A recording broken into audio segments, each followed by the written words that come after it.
ஒருத்தர் சொன்னா டிலே ஆக ஒவ்வொரு ஏக்கரா கூடிட்டு இருக்கணும், அப்படியே ஆவதாக. ஆமே. ஏன்னா ஆபிரகாம் ஈசாக்கு என்ன எதை பத்தி டிஸ்கஸ் பண்ணிட்டு போறாங்க தெரியுமா? ஆட்டுக்குட்டியை பத்தி. கீழே வச்சே காட்டியிருந்தா அது ஆட்டுக்குட்டி, மேல போனதுக்கு அப்புறம் காட்டினாரு பாருங்க, அது ஆட்டுக்கடா. இவங்க பார்த்ததை விட 3 years பலி செலுத்தப்பட வேண்டிய ஆட்டுக்குட்டியின் வயது 1, பைபிள் கணக்கு. பலி செலுத்தப்பட வேண்டிய ஆட்டுக்கடாவின் வயது 3. அப்போ இவங்க பலி செலுத்த பிளான் போட்டது 3 நாளைக்கு முன்னாடி. ஆனா இந்த 3 நாளைக்கு முன்னாடி இவங்க போட்ட பிளான் ஓகே ஆகிறது கர்த்தர் 3 வருஷத்துக்கு முன்னாடியே ஒரு பிளானை போட்டு செட் பண்ணி வச்சுட்டா. ஒரு ஆட்டுக்கடா கர்த்தர் 3 வருஷத்துக்கு முன்னாடியே பிறக்க வச்சு அதை வளர வச்சு, தெரியாது இவங்க கண்ணுக்கு முன்னாடியே அந்த ஆட்டுக்குட்டியே ஓடிட்டு இருந்திருக்கும். யாரு பெத்த பிள்ளையோ இப்படி ஓடுது, இப்படி பார்த்து அநேகரை தானே கைப்பிடிச்சிட்டு வந்து உட்கார்ந்து இருக்கிறீங்க. நல்லவர், அதுக்காக இப்படி ஓடுறவங்க எல்லாம் பார்த்துட்டு இருக்காதீங்க. ஆபிரகாமுக்கு இந்த பிளான் போட்டது 3 days, ஆண்டவர் சொல்லி 3 நாள் தான் ஆச்சு. அது போலதான் நம்ம இப்ப பார்க்கிறோம், ஆனா கர்த்தர் ஏற்கனவே பார்த்து வச்சுட்டார். கர்த்தர் நல்லவர், சீக்கிரமாய் சுதந்திரிக்க போகிறோம். ஆமோ வியாகுலமோ துன்பமோ பசியோ நிர்வாணமோ நாச மோசமோ பட்டயமோ இவை எல்லாவற்றிலையும், அப்ப தேவனால எதுல எல்லாம் ஜெயம் தர முடியுமோ எல்லாத்திலும் ஜெயம் தர முடியும். அதுல ஒரு காரியம் தான் என்ன அப்படின்னா உபத்திரவம்.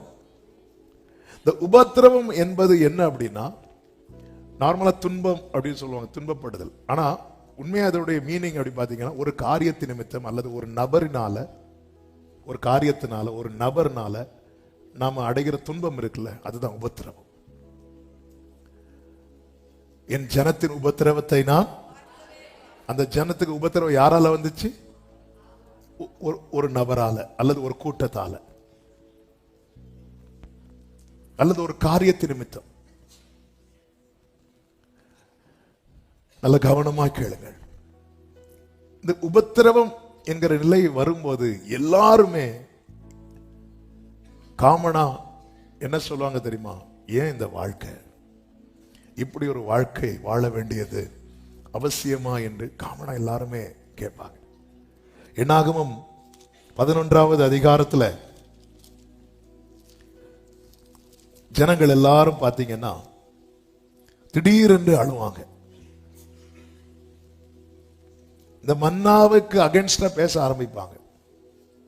10வது வசனத்திலே சொல்லப்பட்டிருக்கிறது, அந்தந்த வம்சங்களை சேர்ந்த ஜனங்கள் தங்கள் தங்கள் கூடார வாசலில் நின்று அழுகிறதை மோசே கேட்டான்.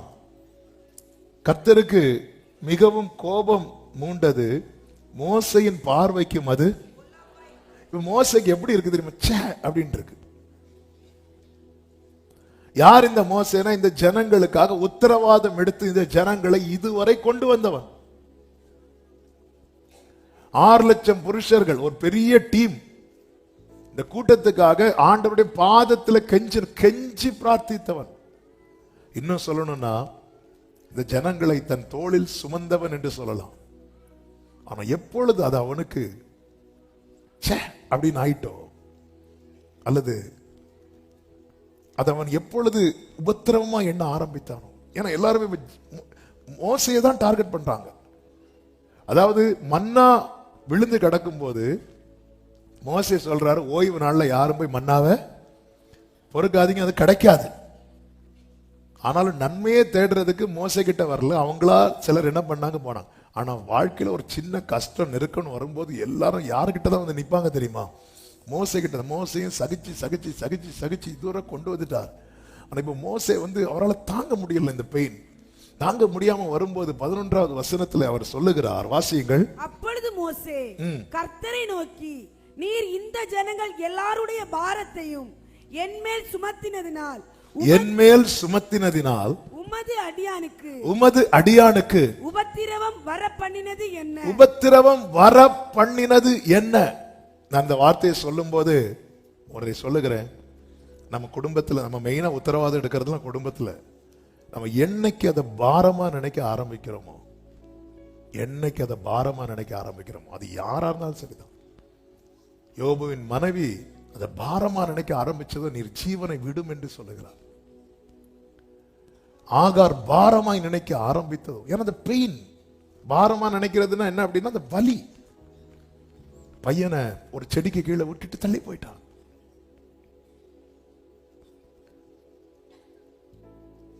இதனாலதான் பைபிள் சொல்லுகிறது, தன் இளம் பிராயத்தில் நுகத்தை சுமக்கிறது மனுஷனுக்கு நல்லது, அவரே அதை தன்மேல் வைத்தார் என்று எண்ணி மௌனமா இருக்க கடவன். புலம்பல் 3வது அதிகாரம் என்ன வசனம் அது?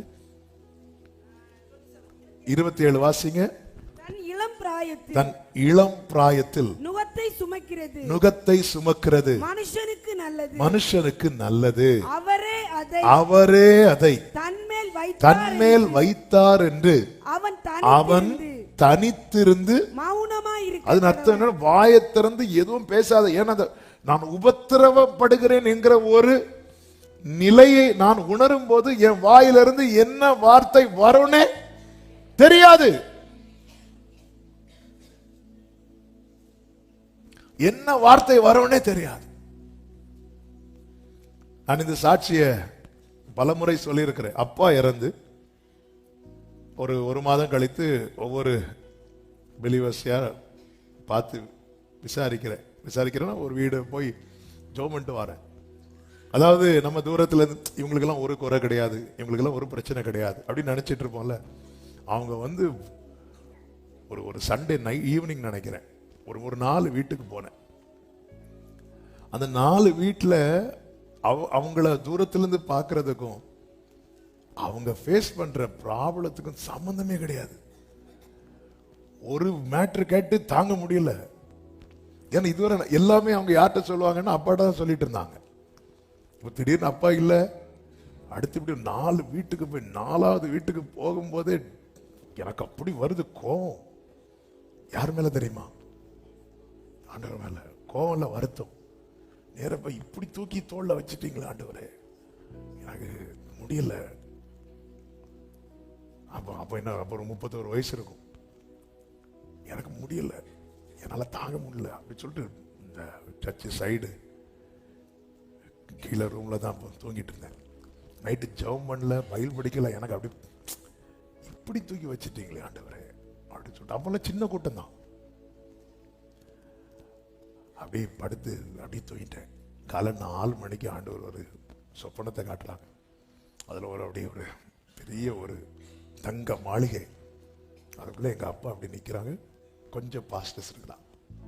ஆக்சுவலாக அது எங்கள் அப்பா இல்லை, ஆண்டவர் என்ன தேட்டுறதுக்கு எங்கள் அப்பா அப்படி காட்டுறாங்க.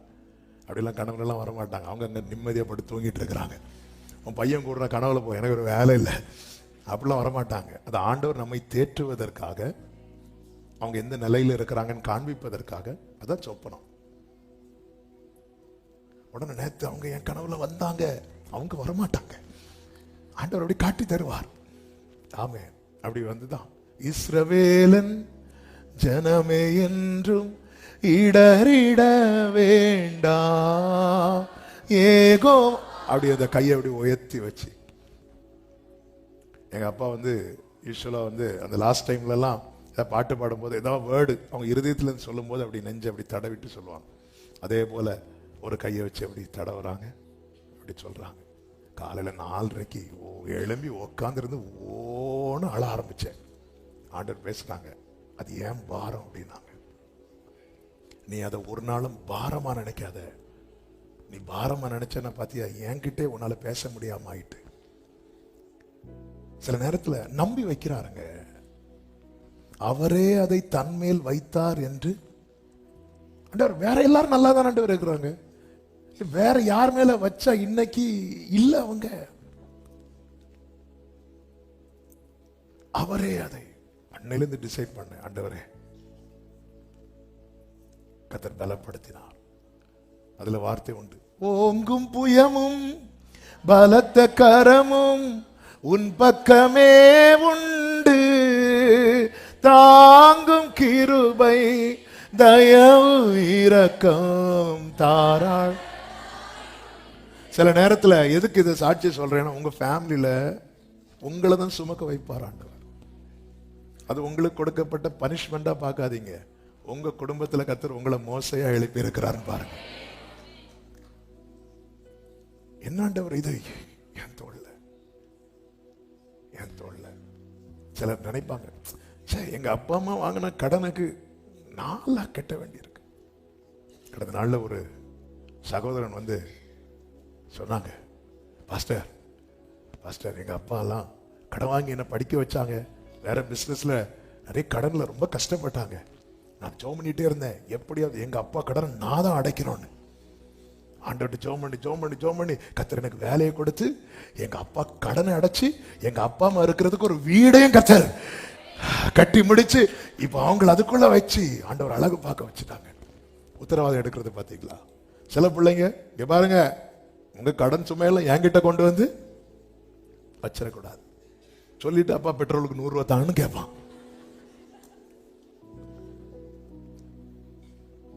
மோசைக்கு தாங்க முடியல. இந்த புலம்பல் 3 நம்ம டச் பண்ணதுனால சொல்லிட்டு வரோம். 29வது வசனத்தை வாசிங்க. நம்பிக்கைக்கு இடம் உண்டோ என்று தன் வாயை தூளில் நுழைத்து, அதாவது நீ அந்த நம்பிக்கையை மட்டும் விட்டுறாத. இந்த வசனத்தை புரியும்படி சொல்லணும்னா நம்பிக்கையை மட்டும் விட்டுறாத, ஏன்னா அவர் தான் வச்சிருக்கிறார்.